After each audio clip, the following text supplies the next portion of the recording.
Partai Gerindra yang ngajak PAN untuk berkoalisi lagi. Ngarep banget kayaknya mereka ini. Dan kayaknya mau ngajak hat-trick nih kalahnya.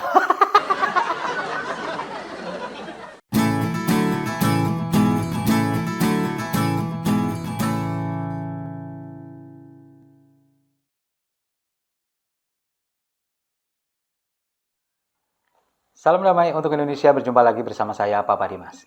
Info kali ini datangnya dari Partai Gerindra yang ngajak PAN untuk berkoalisi lagi. Ngarep banget kayaknya mereka ini. Dan kayaknya mau ngajak hat-trick nih kalahnya. Ya ini kan diungkapkan oleh Andre Rosiade. Dia mengatakan bahwa kalau misalkan PAN ini bergabung lagi, kemudian mendukung Prabowo Subianto menjadi capres, insya Allah misi tuntas di 2024, gitu katanya. Ya pede banget sebetulnya. Ya karena kalau kita melihat memang Koalisi Indonesia Bersatu atau KIB yang terdiri dari Golkar, kemudian PAN dan juga P3, ini kan memang sepertinya akan segera bubar. Menyusul sudah bergabung dengan koalisi dari PDI Perjuangan. Kemudian merekrut Sandiaga Uno untuk menjadi tim pemenangan dari Ganjar Pranowo dan akan dimajukan sebagai calon wakil presidennya.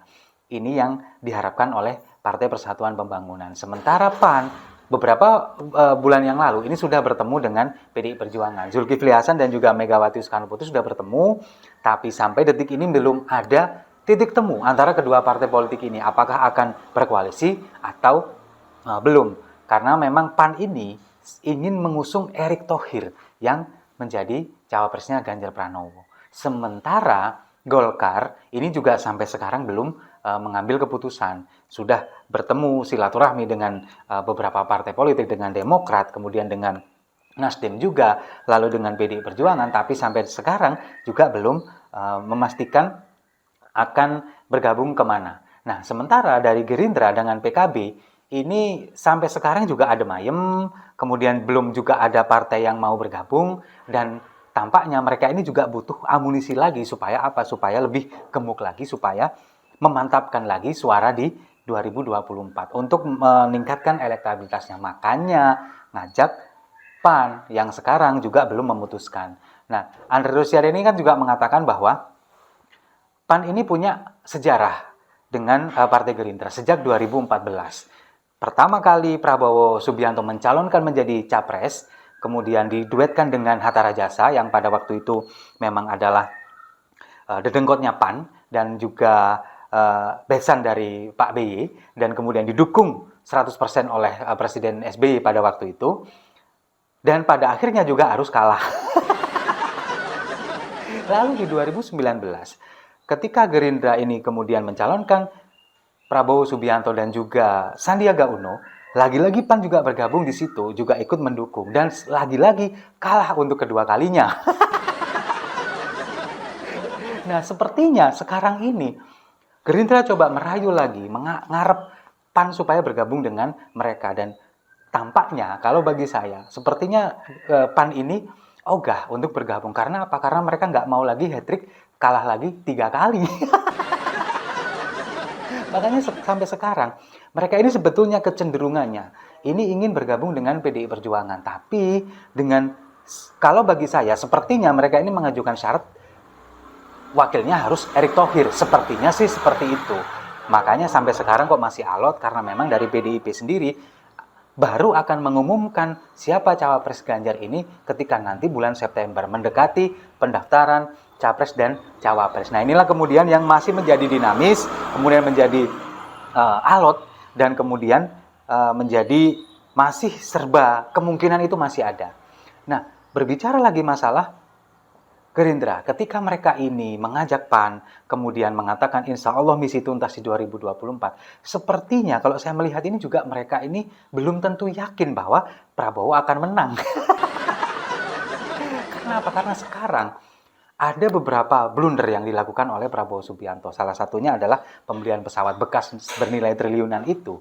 Lalu kemudian muncul lagi isu-isu tentang pelanggaran HAM, tentang penculikan Prabowo oleh beberapa aktivis, lalu kemudian dia dipecat gara-gara dipecah dari TNI gara-gara isu itu, itulah yang kemudian sekarang lagi digoreng oleh musuh dari Prabowo Subianto. Nah, itulah yang kemudian menjadi batu ganjalan sebetulnya.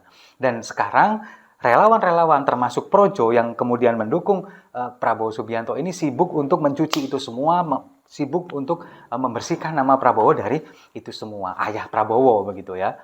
Nah, itulah yang kemudian membuat sepertinya PAN ini enggan untuk bergabung ke sana, kemudian ya masih pikir-pikir lagi, iya kalau misalkan nanti ternyata benar misi tuntas 2024, kalau kalah lagi, ya mereka kan ngupload lagi.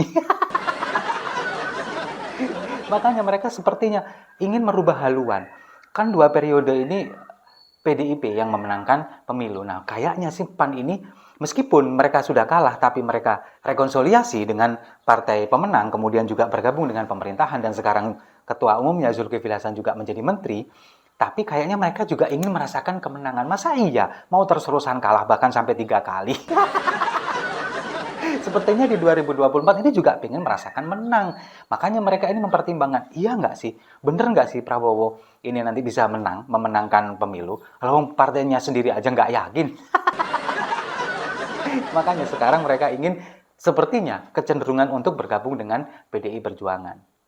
Nah, itulah yang kemudian membuat sekarang ini tampaknya memang partai politik ini masih pada adem ayem. Mereka nggak terlalu banyak melakukan banyak manuver seperti beberapa bulan atau sebelum Lebaran kemarin. Banyak sekali manuver, partai A bertemu dengan partai B bertemu dengan partai C. Tapi sekarang tampaknya mereka semua adem ayem. Kenapa? Karena mereka masih wait and see. Apalagi Megawati sendiri sudah mengatakan bahwa akan mengumumkan cawapres Ganjar ini bulan September. Itulah yang kemudian membuat mereka tampaknya adem ayem dan lain sebagainya. Dan yang paling kegenitan sendiri adalah Koalisi Perubahan. Yang dari awal mereka akan mengumumkan calon wakil presiden dari Anies Baswedan dalam beberapa hari ke depan, kejutan katanya. Lalu dimundur lagi nanti sebelum Anies Baswedan berangkat haji, lalu mundur lagi nanti setelah Anies pulang haji, dan sekarang mundur lagi minggu depan katanya, ketika ada apel kebangsaan perubahan di GBK tanggal 16 Juli, itu yang akan dikatakan sebagai pengumuman cawapres Anies Baswedan. Nah, tapi kalau kita melihat, tampaknya kalau bagi saya memprediksi ini pasti gagal lagi. Karena apa? Karena mereka juga nggak mau buru-buru untuk mencalonkan wakil presiden. Mereka pasti akan wait and see juga, sama seperti dengan PDIP. Mereka pasti akan menunggu momen yang pas. Kalau misalkan terburu-buru, pasti nanti akan blunder lagi. Bisa jadi cawapres yang diusung oleh Anies Baswedan nanti justru malah membawa efek elektoral yang buruk. Bisa jadi mereka akan semakin nyungsep surveinya. Karena kan mereka sudah buru-buru tahun kemarin mencapreskan Anies Baswedan, dan pada akhirnya banyak kader partai Nasdem yang kemudian out dari kubu mereka, lalu kemudian elektabilitas juga nggak kunjung naik. Nah, itulah yang kemudian membuat mereka sepertinya wait and see. Nah, ini sama juga yang dilakukan oleh Partai Amanat Nasional.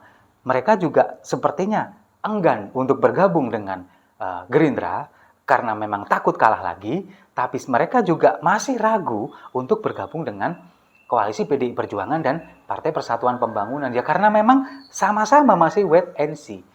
Menunggu momen yang tepat, menunggu momen yang baik ketika mereka memutuskan untuk saya bergabung dengan koalisi ini. Nah, itulah yang masih sama-sama kita nantikan, masih sama-sama menarik untuk kita simak. Apakah nanti kemudian hanya ada 2 pasangan calon, yakni Ganjar Pranowo kemudian melawan Prabowo Subianto? Apakah ada 3 pasangan calon, ada lagi juga Anies Baswedan? Kita juga masih belum tahu. Tapi kalau kita melihat semakin ke sini, kayaknya Anies Baswedan juga semakin nyungsep.